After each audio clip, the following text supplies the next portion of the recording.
महाराज, गरीबी सबसे बड़ा अभिशाप है। गरीबी से बड़ा कोई अभिशाप नहीं है।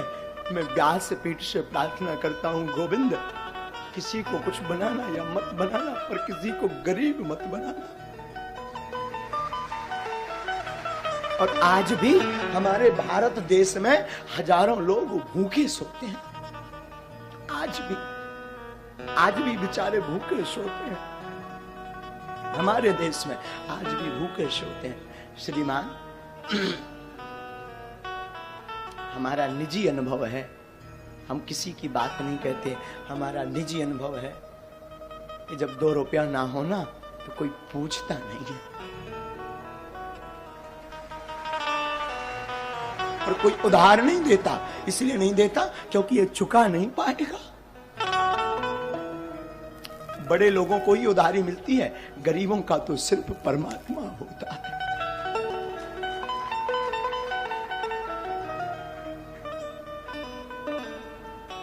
आचार्य महोदय, जब हम अपने गांव में रहा करते थे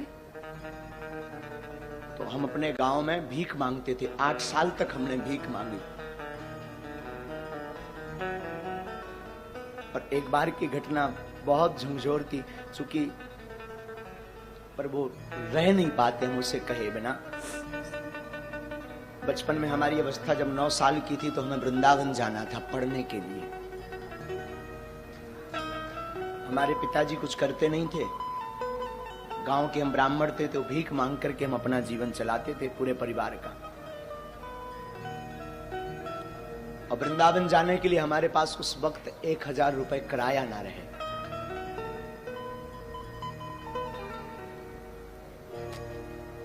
सच कहूं, लोग उस वक्त निमंत्रण कार्ड भी नहीं देते थे, क्योंकि ये आएगा तो फटे कपड़े पहनकर आएगा तो हमारी शोभा खराब हो जाएगी।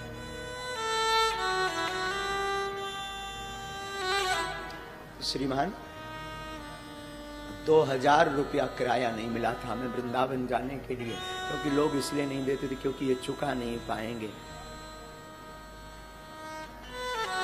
हमारी माँ ने हमेशा इस दास को जीना सिखाया। माँ और हमारे गुरुदेव कहा करते थे, बेटा जगत साथ दे या ना दे, पर गोविंद के सहारे तुम डटे रहना, गोविंद सहारा जरूर देंगे। और आज हनुमान जी ने ऐसा हाथ पकड़ा,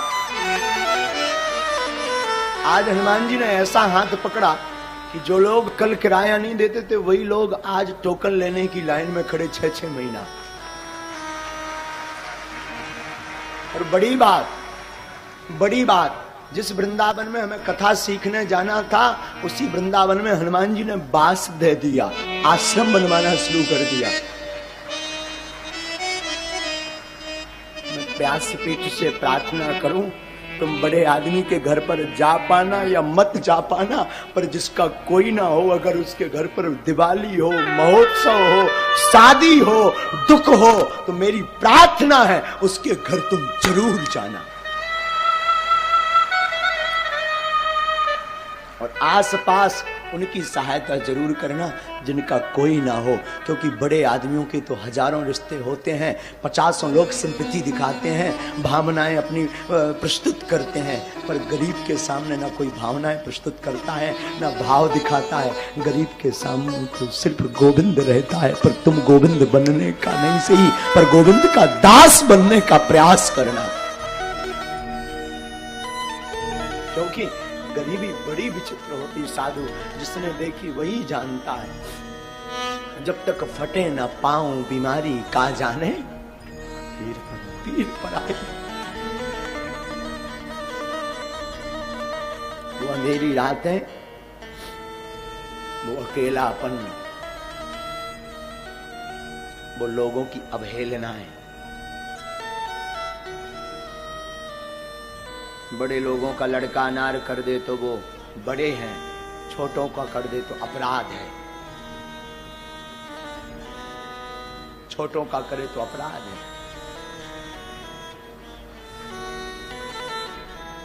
बड़े लोग फटे कपड़े पहने तो ये फैशन, गरीब पहने तो औकात। कि हमारे देश की दुर्दशा। बड़ा आदमी जमीन पर बैठे, बड़ा आदमी जमीन पर बैठे तो बड़े हृदय दिल का, और गरीब बैठे तो ये उसकी औकात। द्विपक्षीय हमारा देश है, द्विपक्षीय, तो द्विपक्षीय हमारा देश है। इसलिए बागेश्वर धाम की व्यासपीठ को हमने इसीलिए सिर्फ और सिर्फ उनके लिए खोल रखा जिसका कोई नहीं है।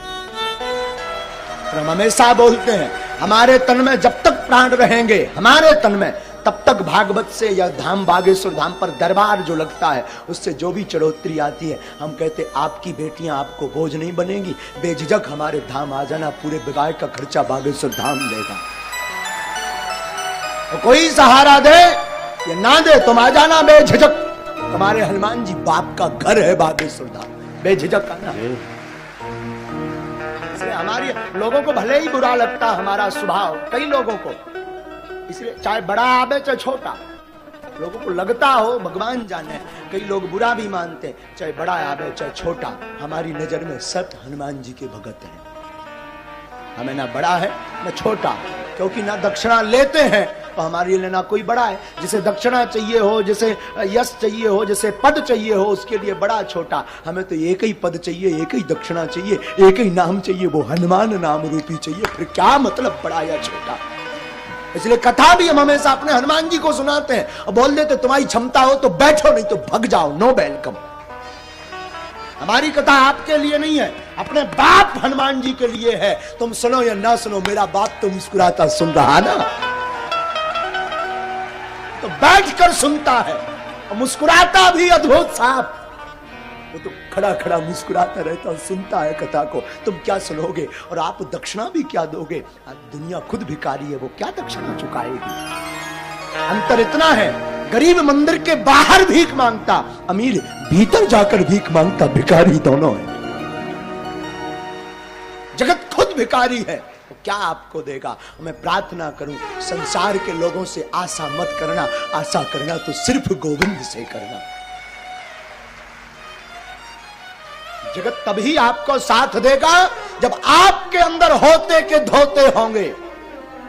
कुछ नहीं होगा तो जगत साथ नहीं देगा, क्योंकि सब भिखारी हैं। अंतर इतना, कोई बाहर भीख मांगता लाज लज्जा छोड़कर, और कोई जो है पर्दा के अंदर भीख मांगता, भीख दोनों मांगते हैं। मैं प्रार्थना करूं, बुरा जरूर लगेगा मेरी बात का, और लगे तो हमें कौन था लिया पर समझाने, करिया मो कराओ।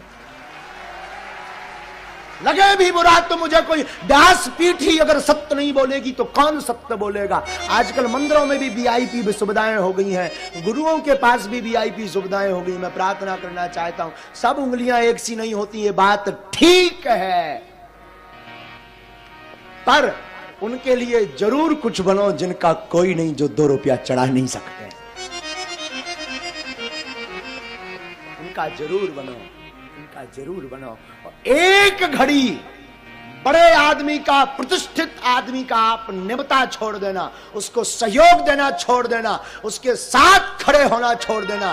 पर मैं प्रार्थना करूं, I request all of you, उस गरीब का साथ देना मत छोड़ना जिसका कोई ना हो।